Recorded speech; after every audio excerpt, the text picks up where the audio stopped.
एउटा मान्छे विदेशबाट घर आउन लागिरहेको हुन्छ।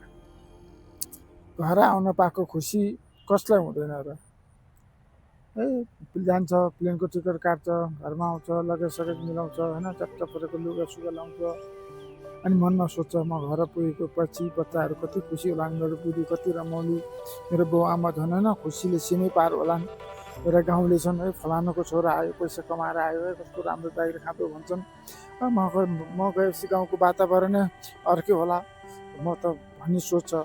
अनि ट्र्याक्टर होइन राम्रो भनेर एयरपोर्ट आउँछ, प्लेन चढ्छ, काठमाडौँ आउँछ, अनि हतार हतार घर जाने रहरमा बाहिर एउटा ट्याक्सी लिन्छ होइन, फटाफट घरमा आउँछ। जब घरमा आइपुग्छ मान्छेको भिड देख्छ, यो के भएको, के बित्ति मान्छे मेरो घरको अगाडि, पक्कै पनि म आउँछु भनेर थाहा पाएर हो कि भनेर पनि गर्छ। अनि यसो अगाडि यसो घरको सिधै परेपछि यसो हेर्छ, डुङ आफ्नो घरमा आगो बलिरहेको देख्छ। यो बच्चामा यो के भएछ आज मेरो घर आगो होइन धन्किरहेको छ, मैले यत्रो वर्षको मेहनत, मेरो यत्रो पसिना, यत्रो दुःख गरेर कमाएको पैसा आज एकैचोटि स्वाह भयो भनेर घर देखेपछि मरुन्जेल चित्तै उफ्री रुन थाल्छ। अब गाउँलेहरू पनि त्यो घर बलेको देखेपछि टन्न मान्छेको भिड हुन्छ। अनि अब एउटा जेठो छोरो र कान्छो छोरो घरमा त त्यसको दुईवटा छोरा हुँदो रहेछन्। जेठो छोरो अत्यन्तै चलाक, उसले आएर भन्छ बाबा यता आउनुहोस् त भनेर कुनामा लिएर जान्छ। अनि भन्छ बाबा तपाईँ रुनु छिटोमा होइन, यस्तो केही गर्नु पर्दैन, यो घर त मैले राम्रो पैसा आएको छ, मैले त्यही भएर यो घर बेचिसकेको छु, अब तपाईँ रुनु पर्दैन, चिच्याउनु पर्दैन, पिर मान्नु पर्दैन भनेपछि अहिले म सुक्क हाँसेर आफ्नो घर बलिरहेको बलिरहेको हेरेर कमक्क परेर बसिरहेको छ।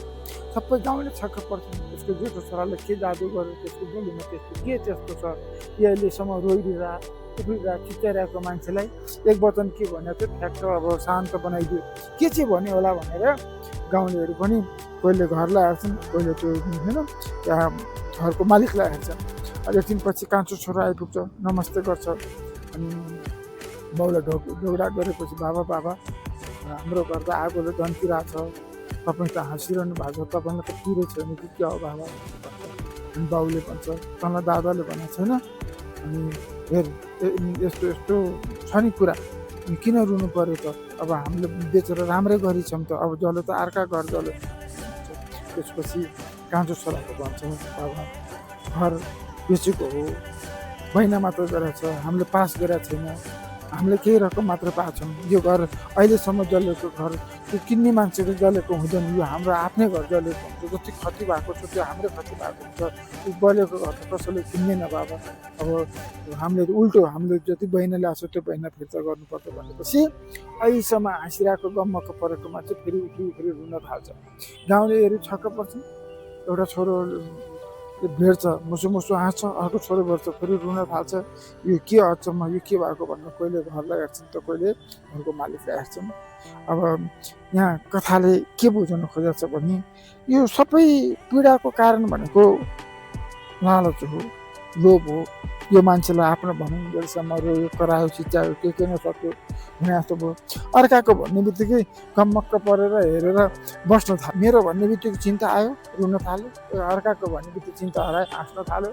यो कथाले भनेको चाहिँ यो लालच नै पीडा हो, पीडाबाट मुक्ति हुनु छ भने पुरै त सकिँदैन, तर जति सकिन्छ तपाईँले घटाएर होइन आफूलाई सुधार गर्न सकिन्छ।